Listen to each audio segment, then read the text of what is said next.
अस्सलामु अलैकुम। वो खुशी से पागल हुए जा रही थी इस खूबरू नौजवान के वजूद को मसरत से सरशार हालत में अपने हसार में मजबूती से बींचते हुए बोली, शट अप, दिमाग खराब है तुम्हारा, अगर तुम्हें कुछ हो जाता तो। वो गुस्से से इसके हसार को तोड़ते हुए बोला। गुस्से के आलम में इसके नाजुक वजूद को खुद से हटाकर सीधा होकर बैठा, चंगारते हुए अभी से डबट ही रहा था कि वो तेजी से बात काटते हुए बोली, ऐसे कैसे हो जाता, मुझे यकीन था कि मैं तुम्हारी जिंदगी में इतनी अहमियत तो रखती हूँ कि तुम मुझे मरने नहीं दोगे अपने सामने, फिर भी ये शौक देना बहुत जरूरी था। अब मुझे यकीन था कि तुम अपने पांव पर खड़े हो जाओगे और देखो तुमने मुझे बचा लिया। वो चेहरे पर प्यारी सी मुस्कान सजाए जवाबदा हुई, तुम पागल हो, बिल्कुल पागल हो। वो अभी भी बरहम था, नाराज था। हाँ, मगर सिर्फ तुम्हारे लिए। वो खासा शोखी से लाइन मारते हुए एक आंख दबाकर बोली। वो अपने पांव पर खड़ा होते ही कामयाबियों की सीढ़ियां चढ़ना शुरू हुआ। मेहनत से दिन रात एक किए, किस्मत भी कुछ ज्यादा ही मेहरबान थी इस पर। हाल तो ये था कि मिट्टी को हाथ लगाए तो सोना हो जाए। शेयर्स की खरीदो फरोख्त में पैसा लगाया, इससे हासिल शुदा नफा अपनी खुद की कंपनी बनाने में लगाया। देखते ही देखते वो ZN सक्सेस ग्रुप का मालिक बन गया। इसने अपने केस को रीओपन करवाया, अपनी पावर का इस्तेमाल करके पुलिस पर प्रेशर डाला मुजरिमों को पकड़ने पर। इसे मारने वाले गुंडों को जब पकड़ा गया तो उन्होंने कबूल किया कि जाजा अजलाल मलिक ने पैसे दिए थे इसे जान से मारने के लिए, मगर अगले ही दिन वो सारे के सारे मुकर गए। यकीनन मुहीत का पैसा और ताकत इनकी जबानों को मुकरने पर मजबूर कर गया था। मगर जरून भी अब पीछे हटने वाला कहाँ था। इसने ठान ली थी कि जाजा को इसके किए जुर्म की सजा दिलवाकर ही छोड़ेगा। सर पहुंच के पार्टी क्लब में थी। क्लब के आगे गाड़ी रोकते हुए ड्राइवर ने आहिस्तगी से कहा। वो बगैर कुछ कहे ड्राइवर के दरवाजा खोलते ही अपने पुरवकार अंदाज में गाड़ी से उतरकर अपने सीधे हाथ से कोट का बटन लगाने लगा, फिर मुंह बसूर कर क्लब की जानिब बढ़ा। क्लब देखते ही इसे नजमा की याद सताई, क्योंकि इसे जरून का क्लब आना और यहाँ आकर लड़कियों के जरमट में बैठना कतन पसंद नहीं था। जाते वक्त भी वो सख्ती से मना करके गई थी। ये याद आने पर वो उदासी से मुस्कुराया। कहाँ हो तुम, कहाँ चली गई हो यार। वो लड़की ऐसी गायब हुई कि फिर किसी को मिली ही नहीं। इसे आज भी जरून पागलों की तरह ढूंढ रहा था। अपने पांव पर खड़ा हो जाने के बाद सबसे पहले इसने नजमा से राब्ता करने की भरपूर कोशिश की। तब इसका सेल स्विच ऑफ आने लगा। मखीब को अनाइजा बेगम ने कॉल की तो इसकी सेक्रेटरी ने कॉल रिसीव की और बताया कि नजमा अपनी वालदा के साथ कहीं चली गई है, जिसकी इत्तला जाते वक्त इसने किसी को भी नहीं दी। कुछ दिनों कबल वो इस्तांबुल के एक रेस्टोरेंट में बैठा हुआ खाना खा रहा था कि इसकी नजर अचानक दीवार पर लगे डिजाइनिंग शीशे पर गई। इसमें नजमा का अक्स देख वो भी यकीनी से खड़ा होकर मुड़ा, मगर वहां कोई मौजूद न था। इसके बावजूद वो अपने क्लाइंट छोड़कर इसे ढूंढने के लिए भागा। बहुत ढूंढा इसने, मगर वो ना मिली। शायद आंखों को धोखा हुआ था। अजब बात यह है कि चाहता है कि ये हसीन धोखा बार बार हो। क्या खबर किसी रोज ये धोखा हकीकत से हमकिनार कर दे, मगर हाय रे किस्मत, ऐसा होता ही नहीं। इसने क्लब के बाहर खड़े एक गहरा सांस हवा में हार्श किया और मसनूई मुस्कान चेहरे पर सजाए क्लब में दाखिल हुआ। क्लब में दाखिल होते ही इसका खून खोल उठा। वो हसीन सुनहरी गुड़िया लाल रंग की टी शर्ट जो इसके जिस्म को छुपाने के लिए नाकाफी थी, इस पर ब्लैक कोट पैंट जेबतन किए एक लड़के के साथ नाचने में मगन थी। क्लब की रंगीन लाइट्स और लाउड म्यूजिक में नाचते हुए इन बेबाक लड़के लड़कियों से अनाबिया जुदा न थी। वहाँ सब ऐसे ही नाच रहे थे, मगर फिर भी इस खूबरू नौजवान का पारा आसमानों से बातें करने लगा था। क्या कर रहे हो? वो डांस करते करते अभी अपनी बाहें अपने साथ नाचने वाले की कंधे पर डालने ही लगी थी कि इसका हाथ अनजानी गिरफ्त में मजबूती से खींचा। वो हक्का बक्का निगाहों से जरून को देखने लगी, जो इसे डांस फ्लोर से खींचता हुआ एक साइड में लाकर खड़ा कर चुका था। इसका यूं अचानक आकर इसके दोस्तों के बीच से निकाल कर लाना अनाबिया को सख्त नागवार गुजरा था। वो खासा झुंझलाते हुए अपना बाजू छुड़वाने लगी, मगर मुकाबिल कोई इरादा न रखता था इसका बाजू छोड़ने का।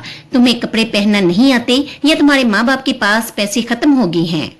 जोरदार म्यूजिक चलने के बावजूद वो इसकी डार सुन सकती थी। इसकी आंखों से शोले निकलते मालूम हो रहे थे अनाबिया को। ये फैशन है, तुम्हें क्या पता? वो हंस चिढ़कर बोली। बार में जाए ऐसा फैशन। वो दांत पीसते हुए गोया हुआ। इसके कोट के बटन लगाने की नीयत से इसके कोट को देखने लगा जिसमें बटन थे ही नहीं। ये देख वो मजीद आग बगोला हुआ। ये पहनो। इसके कोट में बटन न पाकर अपना कोट उतार कर इसे पहनाने लगा, जिस पर मुकाबिल बुरी तरह चिढ़कर इसका हाथ रोकने लगी। हो क्या गया है तुम्हें? इतने पॉजेसिव क्यों हो रहे हो? तुम्हारी बीवी या गर्लफ्रेंड नहीं हूँ मैं। वो हंस जताते हुए बोली, जैसे याद दहानी करवा रही हो कि मुकाबिल की इज्जत का कोई लेन देन नहीं है इसके कपड़ों के साथ। वो खुद मुख्तियार है अपनी जिंदगी में और अपने हर फैसले में। मगर दोस्त हूँ, वो तेजी से बोला। दोस्तों को मैं ये इख्तियार नहीं देती कि वो मेरे लिबास पर इतराज करे। ओके मिस्टर जरून, अब प्लीज एक्सक्यूज मी, मेरा फ्रेंड मेरा इंतजार कर रहा है। वो सर्द मेहरी से कहकर मुकाबिल की आंखों के गुस्से को मुकम्मल तौर पर इग्नोर करते हुए अपना बाजू इसकी कैद से आजाद करवा के अभी अकड़ कर एक कदम भी न चली थी कि मुकाबिल ने इसका बाजू इस बार और सख्ती से पकड़कर अपनी जानिब खींचा, जिसके नतीजे में वो अगले ही लम्हे वो इसके हसान में थी। वो खुद को संभाल कर तेजी से दूर हटने ही लगी थी कि मुकाबिल ने झुककर इसे बोरी की तरह उठाकर कंधे पर डाल लिया। ये क्या हरकत है? जरून छोड़ो मुझे। वो जोर जोर से इसकी कमर पर मुक्की बरसाते हुए एहतजाज करने लगी, मगर मुकाबल पर इसका कोई असर न था क्योंकि पार्टी अनाबिया की ही थी, इसलिए सब हैरत से जरून को इसे ले जाता देखने लगा। सॉरी लगे, मैं खुद ड्राइव करूंगा, इसने गाड़ी का गेट खोलते हुए ड्राइवर से सख्ती से कहा। Okay sir. ड्राइवर ये सुनते ही असबाब में सर हिलाकर दूर हटकर खड़ा हो गया। जरून इसने गुस्से से ड्राइवर के बराबर वाली सीट पर पटका, जिस पर वो खुद गुराते हुए इसे खा जाने वाली निगाह से देखने लगी। चुप रहो, गसीली आवाज में कहकर दरवाजा जोर से बंद किया, जैसे बेजान गेट पर सारा गुस्सा निकाला हो। वो पूरे रास्ते मुंह फैलाए बैठी रही। जरून ने भी कुछ न कहा। उतरो। गाड़ी अनाबिया के घर के मेन दरवाजे पर रोक कर सख्ती से हुक्म सादर किया। सुनाई नहीं देता? उतरो। वो खामोशी से मुंह फैलाए बैठी रही, जैसे सुना ही ना हो। जरूर ने मजीद बरहमी से कहा, जहाँ से उठाकर लाए हो वहीं वापस छोड़ कर आओ, वरना मैं नहीं उतरने वाली। वो अलानिया दांत पीसते हुए बगैर इसकी जानिब देखते हुए बोली। मर कर भी नहीं, कतई अंदाज में जवाब देते हुए इसने गाड़ी का इंजन ऑफ कर दिया। तुम्हारा प्रॉब्लम पता है क्या है? तुम दोस्ती की हदूद नहीं जानते हो। बहुत देर तक माहौल पर खामोशी तारी रही। मजीद अपना गुस्सा अब अनाबिया के लिए कंट्रोल करना मुश्किल हो रहा था। इस खूबरू नौजवान की जानिब रुख कर कर बड़े गुस्से से बोली, हाँ नहीं जानता हूँ और ना ही जानने में इंटरेस्टेड हूँ। मुझे सिर्फ और सिर्फ इतना पता है कि तुम इस तरह के लिबास में बाहर नहीं जा सकती। मेरे डैड ने कभी मुझे मेरी मर्जी के कपड़े पहनने से नहीं रोका, तो फिर तुम कौन होते हो? तो रोकना चाहिए था, नहीं रोका, इसलिए आज इनकी जिम्मेदारी मुझे निभानी पड़ रही है। वो बरहम होकर जवाबदा हुआ। अब मुझे समझ आ गया है नजमा तुम्हें क्यों छोड़कर गई थी, यकीनन इन्हीं बेजा पाबंदियों की वजह से। वो गुस्से से तिल मिलाकर बोलती हुई गाड़ी से उतरकर चली गई। इसके जाने के बाद वो स्टीयरिंग पर जोर से हाथ मारकर अपना गुस्सा निकालने लगा। वो सोना चाहता था, मगर जब आंख बंद करता इस बेबाक लड़की का किसी और मर्द के साथ नाचता हुआ वजूद आंखों के सामने आ जाता, जिस पर इसके तन बदन में आग भड़कने लगती। समझ नहीं पा रहा था क्यों आंखों के आगे से हट नहीं रहा था वो लम्हा, क्यों आग सुलग रही थी दिल में। वो नाराज होकर गई थी, इस बात का भी एहसास हो रहा था। जब सोने की कोशिश करते करते थक गया तो उठकर अपने कमरे की खिड़की के पास चला आया। क्या मैं वाकई इसके लिए हद से ज्यादा पॉजेसिव होने लगा हूँ? वो खुद ही से खुद ही पूछ रहा था। नहीं नहीं, वो दोस्त है मेरी, और दोस्त होने के नाते मेरा हक है इसे इन चीजों से रोकूं जो इसके लिए सही नहीं। जैसे खुद को कायल करने की कोशिश कर रहा हो कि मेरे दिल में उभरते जज्बात सिवाय दोस्ती के कुछ नहीं। आज इसकी बेटी पूरे 2 माह की हो गई थी। पूरे मल्क खानदान की जान थी वो। इसका नाम जाजा ने नाजनीन रखा हुआ था।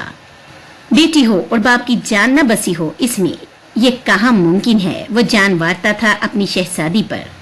अरे बहन, कहाँ चली जा रही हो? फ्लैट का किराया भी देना होता है, कुछ खबर है या नहीं? तुम माँ बेटी तो 3 महीने का किराया खाकर बैठ गई हो। वो दानिस्ता तौर पर आज ओवर टाइम करके लेट कर लौटी थी ताकि मकान मालकन से वास्ता न पड़े, मगर क्या खबर थी वो इसके इंतजार में अभी तक जाग रही होगी।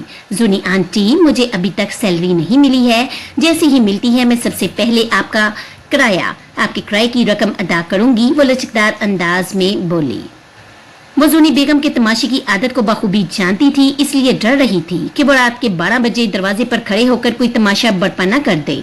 आखिर इनकी भी इज्जत थी माशरे में। अब इन्हें कोई इनके माजी से नहीं जानता था। यहाँ सब इन्हें काफी इज्जत की निगाह से देखते थे, क्योंकि माँ नर्स थी हॉस्पिटल में और बेटी अपने 6 माह के बेटे को संभालने के साथ साथ एक रेस्टोरेंट में वेट्रेस की जॉब कर रही थी। गुजर बसर दिन ब दिन मुश्किल होता जा रहा था। तुमने पिछली बार भी यही कहा था लड़की, अगर किराया नहीं अदा कर सकती तो निकल जाओ मेरे मकान से, वो तल्ख लहजे में जवाबदा हुई। जिस बात का डर था वही हो गया था। उन्होंने आधी रात को तमाशा लगाना शुरू कर दिया था। वो शर्मिंदगी से नीचे रोज को देखने लगी थी। हम कहाँ जाएंगे, वो लाचारगी से गोया हुई। मुझे क्या पता, जहाँ जाना है जाओ, मैंने कोई तुम माँ बेटी का ठेका थोड़ी ले रखा है। मैं पिछली बार वाकई देने वाली थी, मगर आपको तो पता है ना, शहजीन की अचानक तबीयत खराब हो गई थी। भाई मुझे कुछ नहीं पता है, मुझे सिर्फ और सिर्फ किराए से मतलब है। वो फौरन ही सपाट से लहजे में गोया हुई। मुझे बताइए कितना है आपका किराया? अचानक से पीछे से आने वाली बरमदार आवाज ने इन दोनों को अपनी जानी मतवज्जा किया। जवाद, तुम्हें जरूरत नहीं है। वो सामने ब्लैक टी शर्ट, इस पर पीले रंग की मोटी जैकेट और ब्लैक पैंट सेबतन किए हुए लड़की को देखकर इतराजन बोली।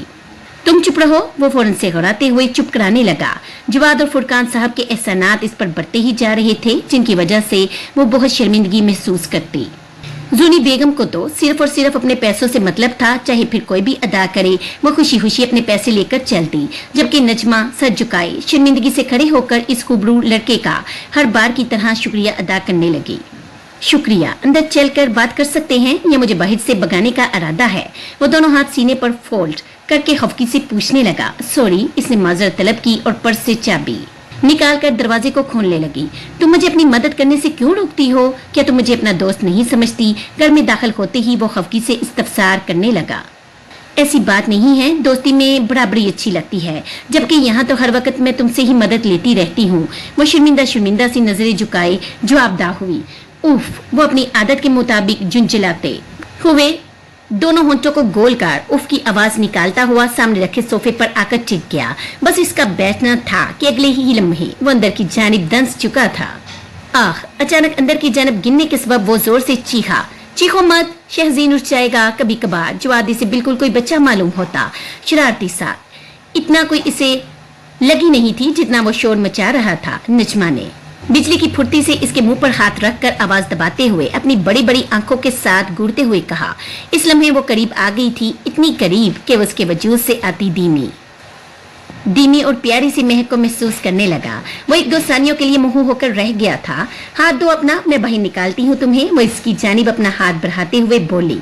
जिस पर एक लम्हे की देरी किए बगैर वो हाथ मजबूती से थाम गया। तुम इस कचरे को कब तक सजा कर रखने वाली हो? वो बाहर निकलते ही मुंह बसूर कर इस टूटे सोफे को देखते हुए बोला, जिसकी ऊपरी सतह बैठते ही नीचे की जानिब दस जाती थी और बैठने वाला अगले ही लम्हे सोफे के अंदर होता था। तुम्हारी तरह मेरे बाप का मार्ट नहीं चल रहा। चादर ढक दो तो ऐब छुप जाता है इसका। फिर घर में रखने के लिए कुछ तो चाहिए ना, खाली खाली बुरा लगता है। वो जोनी बेगम का फेंकने जाने वाला फर्नीचर का सामान उठाकर अपने घर ले आई थी। टूटी हुई अलमारी पर पर्दा लगाकर इसे काबिल इस्तेमाल बना लिया था। सोफे पर चादर बिछाकर इसे लाउंज में सजा दिया था। जगह जगह से फटे कलीन को सफेद चादर से कवर करके घर की जीनत बनने का मौका दिया। इस तरह दीगर सामान भी इसने अपनी कारस्तानी का मुजाहरा किया था दीगर सामान के साथ भी। और ये बड़ा अच्छा लगता है कि बैठते ही नीचे गिर जाओ। वो मुंह बगार का इतराजन बोला। तो मत बैठो, पाँव में जान नहीं है क्या? 5-10 मिनट खड़े नहीं रह सकते? वो खासा चीते हुए बोलकर अंदर जाने लगी। अब मुझे यूं अकेला छोड़कर कहाँ जा रही हो? वो रोतू सा मुंह बनाकर मासूमियत से गोया हुआ अपनी जान को देखने। शाम से देखा नहीं है मैंने इसे, वो बेचारगी से बोली। जवाद को कभी कभार इस पर बहुत तरस आता था। दिन रात मेहनत करके अपने बच्चे की परवरिश कर रही थी। नजमा ने सबको यही बताया था कि इसके शोहर का इंतकाल हो चुका है, वो एक बेवा है। वैसे तो ये हकीकत के बरखिलाफ था, यानी झूठ, मगर इसके लिए मुहिब अजलाल मलक इसी दिन मर गया था जिस दिन इसने मीडिया पर अपनी दूसरी शादी का ऐलान किया था। हाल तो ये था कि इस हरजाई की सूरत देखना भी गवारा न थी इसे। ओह ममा की जान, शहजीन को देखते ही लगा जैसे सारे दिन की थकान हवा में छूमंतर हो गई हो। वो अपनी नानी से लगकर सो रहा था। नजमा ने इसके नन्हे मुन्ने वजूद को बाहों में भरकर चूमना शुरू कर दिया था। मामा ने बहुत मिस किया आपको। आपने किया? वो तोती ज़बान में अपने सोते हुए शहजादे से बात कर रही थी। वो बिल्कुल नहीं जानती थी कितनी क्यूट लग रही थी वो जवाद को इस लम्हे। यकीनन शहज़ीन कबाब दुनिया को खुशकिस्मत आदमी ठहरा था इसकी नजर में। मोहिब अजलाल मलक, अगर तुम इस लम्हे यहाँ होते तो क्या तुम्हें प्यार नहीं आता इस पर? क्या तुम अब भी इस पर दौलत को तरजीह देते? न जाने क्यों वो जब अपने बेटे को देखती मोहिब की याद इसके दिल को सताने लगती। अगले ही लम्हे वो उदासी से मुस्कुरा दी। क्या हुआ? इसके आते ही मोहतरमा अरूसा की आंख खुल गई थी। वो उठकर बैठते हुए इस्तफसार करने लगी। कुछ नहीं, कुछ भी तो नहीं। वो क्या बताती कि इस हरजाई की याद आज भी दिल को सताती है। रोग की तरह लगा था वो। अब तो शायद रूह के जिस्म से जुदा होने के बाद ही इस रोग ने मिटना था। वो शहज़ीन को इसकी जगह पर लटाकर इसे अच्छी तरह से कंबल उड़ाने लगी। अरे बेटा, दरवाजे पर क्यों खड़े हो? आओ आओ, अंदर आकर बैठ जाओ ना, मोहतरमा अरूसा ने जब जवाद को दरवाजे पर खड़ा देखा तो तेजी से अंदर आने की दावत दी, जिस पर वो मुस्कुराते हुए अंदर आया। शुक्रिया आंटी जान। वो वहीं सामने रखे सोफे पर बैठते हुए शुक्रिया अदा करने लगा। अब तुम्हारे वालिद की तबीयत कैसी है? अल्लाह का शुक्र है, बहुत बेहतर है, मगर फिर भी मैं इन्हें कोई काम नहीं करने दे रहा। हाँ हाँ बेटा, बहुत अच्छा कर रहे हो। ऐसे ही अपने वालिद की खिदमत करते रहो। माशाअल्लाह, बहुत अच्छी परवरिश की है उन्होंने तुम्हारी। इनके तारीफी कलमात सुनते ही वो छिप गया था। मोहतरमा अरूसा बेगम को बहुत पसंद था वो। यही सबब था कि वो नजमा पर बहुत जोर डाल रही थी मोहिब से अदालत के जरिए खुला लेने पर। बस करे मोम, ख्वाह मखा फूल जाएगा ये। नजमा इसे जमता हुआ देखकर फौरन ही मुंह बसूड़ कर इसे छेड़ने की नीयत से बोली, आंटी कुछ लोग जलते हैं मुझसे, मुझे तो जलने की बदबू यहाँ तक आ रही है। वो भी जवाबी कार्रवाई पर उतरा। छोटी छोटी आंखें इसके हसीन सरापे पर टकाए जबान से चढ़ाते हुए गोया हुआ, जलूं और वो भी मैं तुमसे, अभी इतना बुरा वक्त भी नहीं आया है। मिसिस हबीब अजलाल मलक का वो अकर कर अभी मुंह तोड़ जवाब दे ही रही थी कि जबान फिसल गई और अपना असल नाम इसकी जबान पर आ गया, मगर बोलते बोलते याद आ जाने पर अचानक रुकी। मेरा मतलब नजमा अब्दुर्रहमान मलक पर। अगले ही पल उदास लहजे में अपने जुमले की तस्हीह की।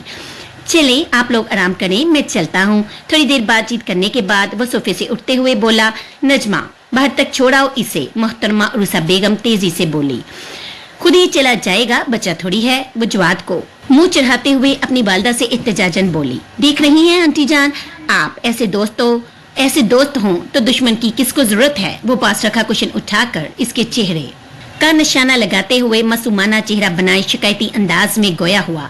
इसे कुशन का निशाना अपनी जानब बनाता देख अपनी आंखें जोर से मीच कर खाद से अपने चेहरे को कवर किया।